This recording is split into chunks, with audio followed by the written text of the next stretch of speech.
Vamos a seguir analizando el movimiento. Hasta aquí trabajamos con una partícula.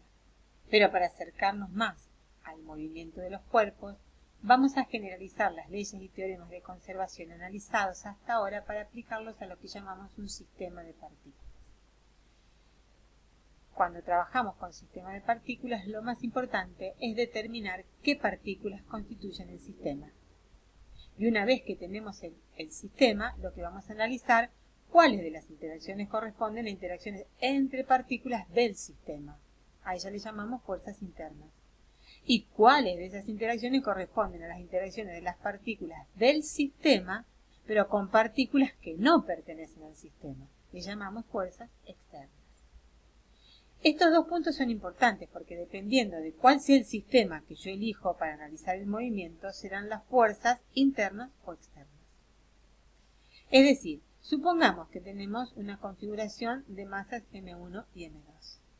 Si yo elijo como sistema M1, las fuerzas de interacción de M1 con el resto de las partículas son todas fuerzas externas. En cambio, si en la misma configuración yo elijo como sistema M1 y M2, la interacción entre M1 y M2 pasa a quedar dentro del sistema. Son fuerzas internas. El resto no, porque sigue siendo fuerzas de interacción con partículas que no pertenecen al sistema elegido.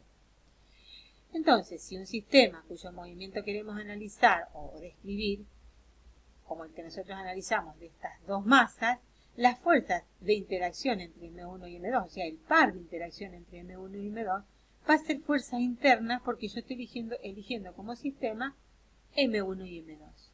Las fuerzas internas son los pares de interacción mutua entre las partículas que pertenecen al sistema. Y por otro lado, las fuerzas verdes son fuerzas externas, porque representan la interacción del sistema con el entorno o el exterior. Entonces, el hecho de que una fuerza sea interna o externa depende de cómo se defina el sistema de objeto de estudio. O podemos decirlo de otra manera, cualquier fuerza puede ser interna o externa dependiendo de cuál sea el sistema que yo estoy eligiendo. Fíjense, en el caso que habíamos analizado, si el sistema que elijo es M1 o M2, las fuerzas de interacción son internas entre M1 y M2. Pero si el que elijo es el sistema M1 solamente, la fuerza de interacción M1 y M2 es externa. Si analizo otro ejemplo, por ejemplo, estos dos bloques es un sistema constituido por M1 y M2. Vamos a suponer que entre M1 y M2 hay roce y entre la superficie no, y que hay una persona que tira del bloque M1. Entonces, ¿qué hacemos? Analizamos o hacemos el diagrama de cuerpo libre para analizar las interacciones que tiene cada una de las masas que integra el sistema con el resto o el entorno o el exterior. Entonces nos fijamos. Ambas masas interactúan con la Tierra, o sea que hay una fuerza-peso cuyo par de interacción está en la Tierra. Hay una interacción entre la masa M1 y la persona que tira de la masa, que es la fuerza F y su par de interacción F'. Hay una interacción entre la masa M1 y el piso, porque hay una fuerza de contacto N que ejerce el piso sobre la masa M1 y su par de interacción está en el piso. Pero también, cuando este bloque empiece a moverse o tienda a moverse hacia la derecha, va a rozar con la superficie del bloque superior. Entonces va a aparecer de esta interacción una fuerza de roce F21, cuyo par de interacción va a estar en el bloque M2 y es FR12. Por otro lado, como el bloque M1 soporta arriba al bloque de masa 2, habrá otra fuerza de contacto M21 que ejerce el bloque celeste sobre el lila. Y su par de interacción está en el bloque celeste de masa 2. Entonces, solamente las fuerzas rojas son las fuerzas de interacción entre M1 y M2. El resto de las fuerzas, por eso lo puse en verde, son fuerzas de interacción entre las partículas que conforman el sistema y el exterior. Son fuerzas externas las verdes y las rojas son fuerzas internas. Entonces, para trabajar con un sistema de partículas, vamos a elegir un centro de masa, el centro de masas o un punto que llamamos centro de masas del sistema de partículas. Este punto va a trabajar, digamos, como si fuese una partícula de masa igual a la masa total de las masas del sistema, y que va a estar sometido a la resultante de las fuerzas que actúan sobre el sistema de partículas. O sea, vamos a usar el centro de masa para describir el movimiento de traslación de un sistema de partículas, por ejemplo. Supongamos que tenemos un plano XY, supongamos que tenemos n partículas en este plano, y entonces lo que vamos a hacer es buscar o señalar su vector posición de cada una de las partículas. A su vez, vamos a buscar el vector posición de un punto que le llamamos centro de masa, y su vector posición es el centro de masa. El vector posición del centro de masas del sistema de partículas lo definimos como la sumatoria del producto de cada una de las masas por el vector posición de esa masa, dividido la sumatoria de la masa de todas las partículas que integran el sistema. La sumatoria de todas las masas de las partículas que integran el sistema la llamamos m. Entonces, el vector posición del centro de masa es 1 sobre m por la sumatoria de mi por RI.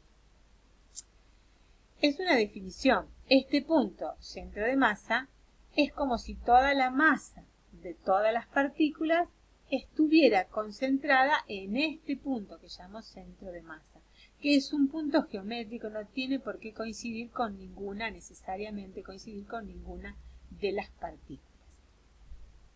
Bien, como hicimos en cinemática, para describir el movimiento tenemos que conocer cómo varía el vector posición en el tiempo. Entonces, como el vector velocidad es la derivada del vector posición con respecto al tiempo, será la derivada del vector posición del centro de masa con respecto al tiempo, la velocidad de este centro de masa. Si hacemos la derivada, reemplazamos el vector posición por lo que acabamos de decir, trabajamos el diferencial de t, derivamos en cada uno de los términos de la sumatoria y nos queda 1 sobre la masa por la sumatoria de la masa de cada partícula por la derivada de RI con respecto al tiempo.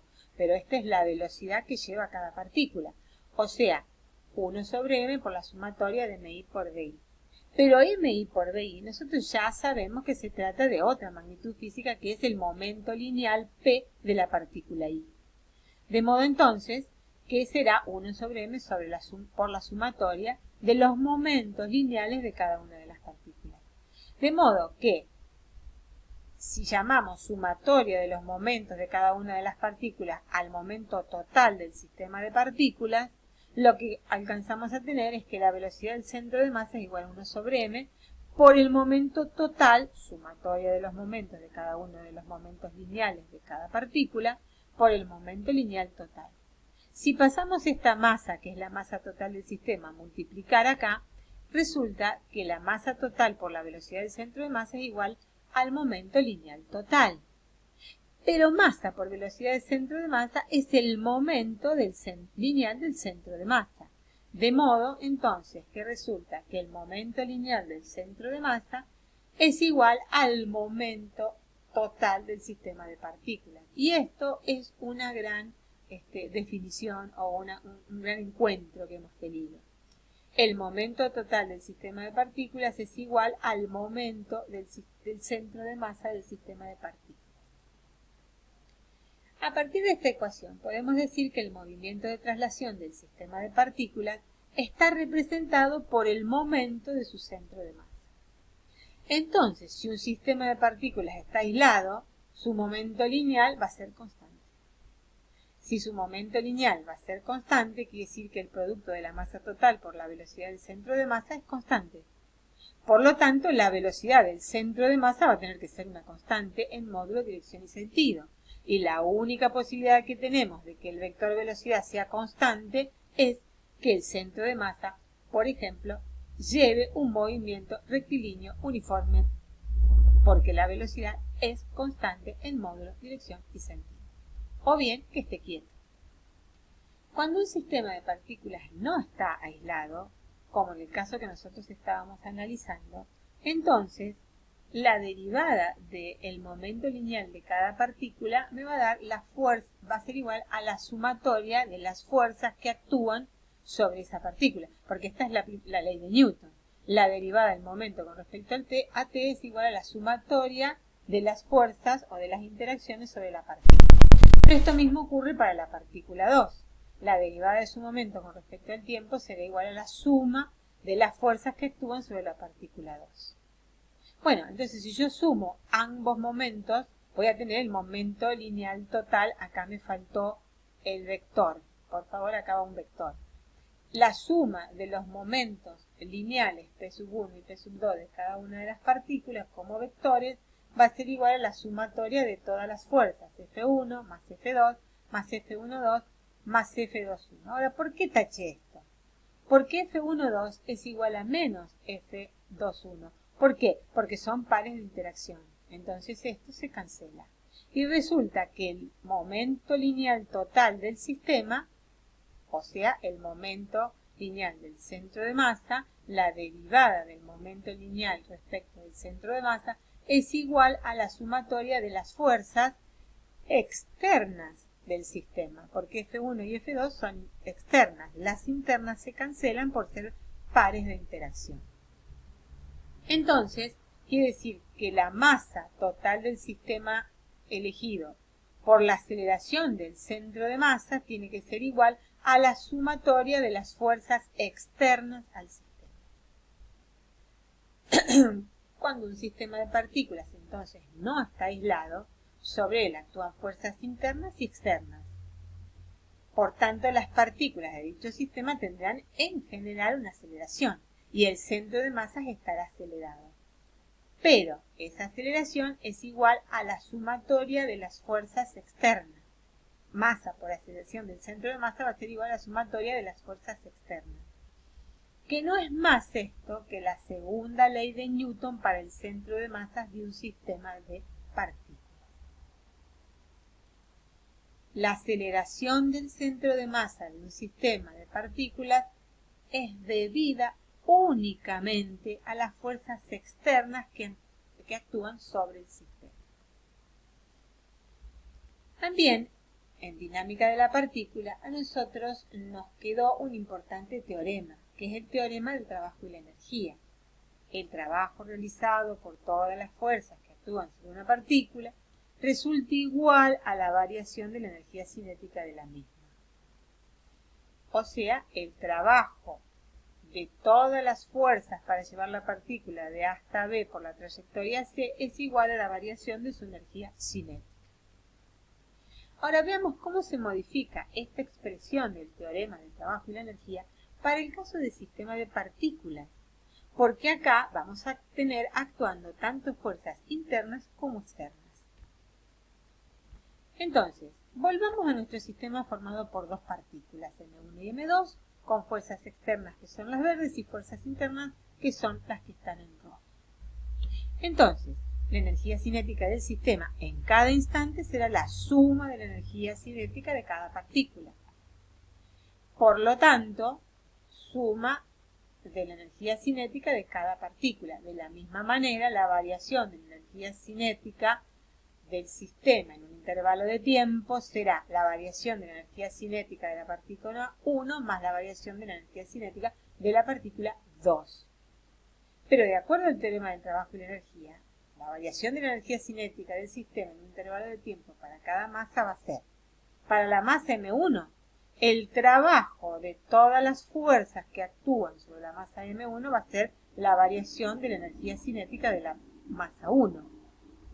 Estas fuerzas, uno es externa y la otra es la fuerza de interacción con la otra partícula de nuestro sistema. Entonces, para la masa M2 va a pasar lo mismo.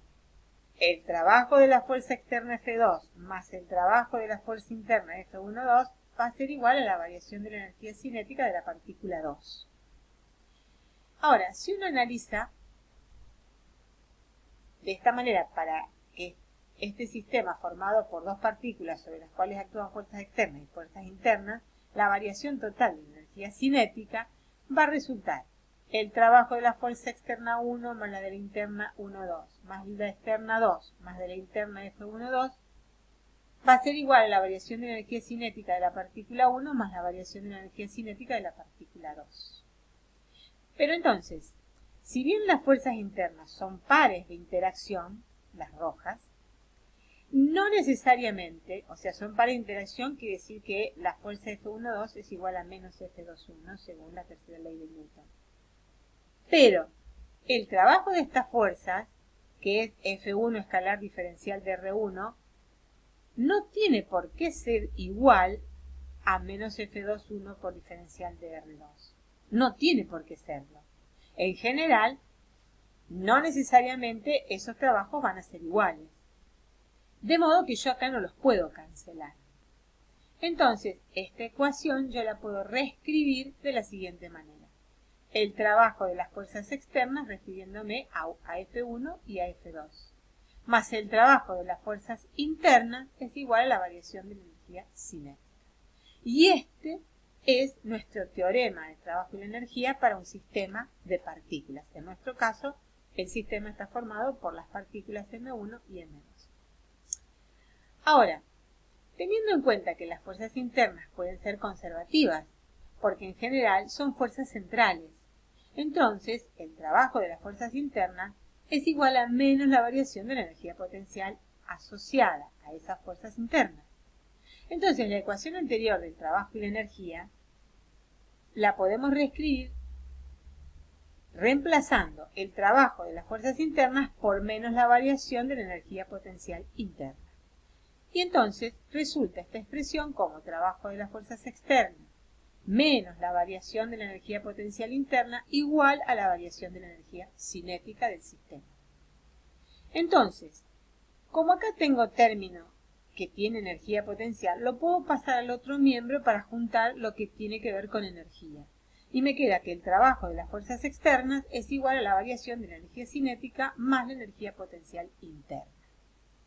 A este binomio lo llamo energía propia del sistema. Energía cinética más energía potencial interna. Y la variación de esa energía propia del sistema es igual al trabajo de las fuerzas externas. Entonces, nos queda esta expresión, considerando obviamente que las fuerzas internas son conservativas. Pero puede ser que también las fuerzas externas fueran conservativas. Entonces, en ese caso, si las fuerzas externas son puede darse el caso que las fuerzas externas sean conservativas o que el trabajo de las fuerzas externas sea cero. Si el trabajo de las fuerzas externas es cero, entonces resulta que la variación de la energía propia del sistema es cero. O sea, la energía propia del sistema se conserva. La energía propia del sistema se conserva. Si las fuerzas externas son conservativas, como les decía recién, en este caso, el trabajo de dichas fuerzas va a ser igual a menos la energía potencial asociada a esas fuerzas externas. Si yo reemplazo, entonces me queda que menos la variación de la energía potencial externa es igual a la variación de la energía propia del sistema. Y entonces puedo organizar todos los términos en un solo miembro. ¿Por qué? Porque son todos de energía. Me queda que la variación de la energía cinética más la potencial interna más la potencial externa es igual a cero. A esta energía cinética más potencial interna más potencial externa la llamo energía mecánica del sistema y en este caso la energía mecánica del sistema se conserva. ¿Por qué? Porque las fuerzas internas y externas son conservadas. Entonces, cuando las fuerzas internas y externas son conservativas, la energía mecánica del sistema se conserva. Escrito de otra manera, es así. Si actúan fuerzas de rozamiento, las fuerzas de rozamiento no son conservativas. Entonces, el término del trabajo de las fuerzas externas hay que considerar también el trabajo realizado por las fuerzas no conservativas o de rozamiento. Resulta entonces que la variación de la energía propia del sistema es igual al trabajo de las fuerzas no conservativas. Un tópico importante en sistema de partículas es el choque o colisión de partículas. El hecho de que hablemos de choque o colisión no significa que físicamente las partículas estén en contacto, en sentido microscópico, sino que basta que se aproximen lo suficiente para que haya habido una interacción entre ellos fuerte. Cuando dos o más cuerpos se aproximan entre sí, entre ellos actúan fuerzas internas que hacen que su momento lineal y su energía varíen, produciéndose un intercambio entre ellos de ambas magnitudes. Al considerar una colisión, no nos interesa tanto lo que ocurre durante la colisión, sino la relación entre el estado de las partículas antes y después de la colisión. Entonces, la característica fundamental de una colisión es que las fuerzas que determinan lo que ocurre durante la colisión son únicamente las fuerzas internas, o sea, las fuerzas de interacción entre los distintos cuerpos que colisionan. O sea, las fuerzas externas no aportan en el momento de la colisión, en el instante de la colisión. Por lo tanto, como nosotros sacamos que la masa total del sistema por la aceleración del centro de masa del sistema era igual a la sumatoria de las fuerzas externas, como las fuerzas externas no aportan en el momento, en el instante de la colisión, entonces esto, que no es más ni menos que la segunda ley de Newton para sistemas de partículas, y que esto representa la derivada con respecto al tiempo del momento lineal del centro de masa, y si esto es igual a cero porque las fuerzas externas en el instante del choque, y solo en el instante del choque, no aportan, quiere decir que el momento lineal del centro de masa se mantiene constante en el tiempo. Entonces, la consecuencia del hecho que durante la colisión solamente vamos a tener en cuenta las fuerzas internas, la consecuencia de esto es que la velocidad del centro de masas del sistema durante la colisión va a ser constante, ya que la aceleración del centro de masas es producida únicamente por las fuerzas externas que actúan sobre el sistema y que en el instante del choque no aportan. Entonces, de esta expresión lo que podemos decir además es que si este momento lineal, si su derivada con respecto al tiempo es cero, es porque este momento lineal es una constante. Entonces, conclusión, durante una colisión el momento lineal total del sistema, o sea, el momento lineal del centro de masa, se conserva. Es igual antes y después del choque. Consideremos dos partículas que viajan con una velocidad v1 y v2 a encontrarse, o sea, a colisionar. Si uno hace un análisis de las fuerzas que actúan sobre cada una de las partículas que intervienen en el sistema de partículas, entonces uno podría calcular el momento de cada partícula antes del choque va a ser el momento de la partícula 1 más el momento de la partícula 2, o sea, m1 por v1 más m2 por v2. Como en el instante del choque solamente van a tener injerencia las fuerzas internas, todas las otras que tenemos acá dibujadas, N1, la fuerza de rozamiento 1, el peso 1, N2, la fuerza de rozamiento 2 y el peso 2, no van a actuar en el instante del choque. Las partículas van a encontrarse, van a interactuar, van a colisionar y van, después de la colisión, a tener velocidades distintas. Entonces, el momento lineal del sistema después del choque lo puedo escribir como el producto de la masa de la partícula 1 por la velocidad final después del choque más la masa 2 por la velocidad final de la masa 2 luego del choque. Pero nosotros dijimos que como solo actúan las fuerzas internas, entonces el momento antes y después del choque tiene que conservarse, ser igual. Por lo tanto, me queda que m1 por v1 más m2 por v2 es igual a m1 por la velocidad después del choque más m2 por la velocidad que alcanzó luego del choque.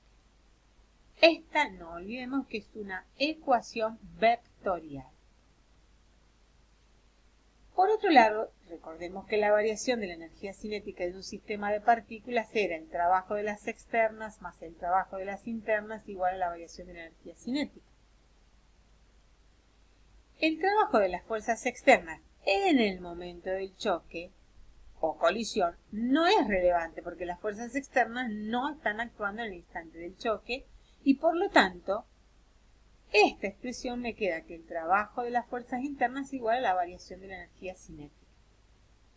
Por lo tanto, si las fuerzas internas no hacen trabajo, resulta que la variación de energía cinética del sistema es igual a cero. O sea, se conserva la energía cinética en el choque. ¿Cuándo se conserva la energía cinética en la colisión o choque? Cuando las fuerzas internas no hacen trabajo. Por lo tanto, decimos que la energía cinética del sistema de partículas se conserva durante el choque y se va a cumplir que un medio de la masa por la velocidad de cada una de las masas al cuadrado va a ser la misma antes y después del choque. A este tipo de choque se le llama choque elástico. La variación de la energía cinética entonces era de un sistema de partículas era igual al trabajo de las fuerzas internas es igual a la variación de la energía cinética en el momento del choque. Si las fuerzas internas hacen trabajo, entonces el choque es inelástico. Y entonces el grado de inelasticidad de un choque viene determinado por lo que nosotros llamamos el coeficiente de restitución, E, que es igual a menos el cociente entre la diferencia de las velocidades finales de las partículas sobre la diferencia de las velocidades iniciales antes del choque de las partículas. Este coeficiente E vale 1 para el choque elástico, este coeficiente vale 1 o en el elástico y vale 0 en el choque totalmente inelástico. El choque totalmente inelástico es aquel en el que las masas quedan unidas después del choque. Entonces, si el trabajo de las fuerzas internas es negativo, la energía cinética de las partículas disminuirá del sistema de partículas disminuirá en la colisión. Las colisiones completamente inelásticas se dan cuando dos partículas se fusionan y continúan su marcha como una sola partícula con una masa igual a la suma de las dos originales. Por último, consideraremos una partícula de masa m que se mueve con respecto al sistema de referencia x y z a un punto O, que es el eje del centro de coordenadas, bajo una trayectoria que es la celeste con una velocidad v tangencial a la trayectoria, que es curva la trayectoria y que está en el instante determinado en la posición R. Acuérdense que para una partícula nosotros habíamos definido el momento angular de una partícula como el producto de su vector posición por m por velocidad, o sea, el producto de r vector p, momento lineal, cuyo módulo es el que simbolizamos acá. Ahora, siempre nos interesa saber en qué condiciones va a cambiar este momento angular.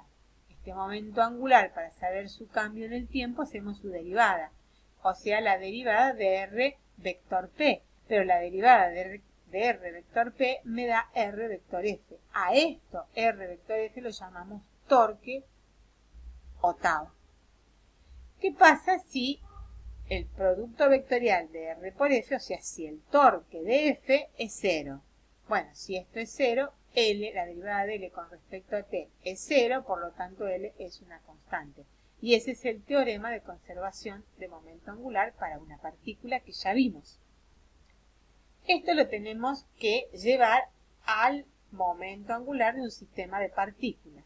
Lo definimos como la suma vectorial de, si tenemos dos partículas en nuestro ejemplo, el momento angular total del sistema será la suma de los momentos angulares de cada una de las partículas. Y si nosotros queremos ver cómo varía ese momento en función del tiempo, vamos a hacer su derivada con respecto al tiempo.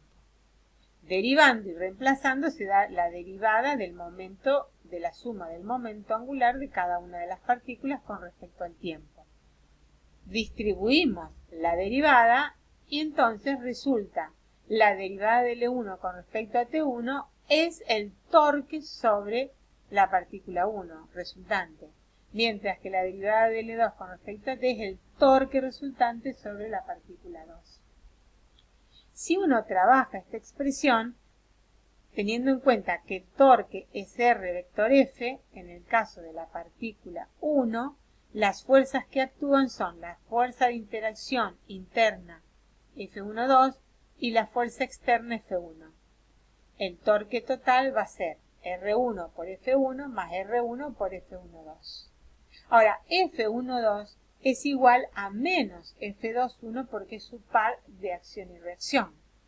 Entonces, es menos el producto vectorial de R1 vector F2,1. Mientras que el torque de la partícula 2 resultante va a ser el torque de F2 y el torque de F2,1. ¿Para qué cambié acá? Porque el torque total va a ser la suma de tau1 más tau2. Y entonces, cuando yo sumo, el torque de menos R1 vector F2,1 más R2 vector F2,1 se hace 0 porque es el producto vectorial de una diferencia R2 menos R1 que tiene la dirección celeste, el vector, y que es colineal con la fuerza F2,1, o sea que este producto vectorial me da 0. De modo entonces que las fuerzas internas no hacen variar el momento angular del sistema.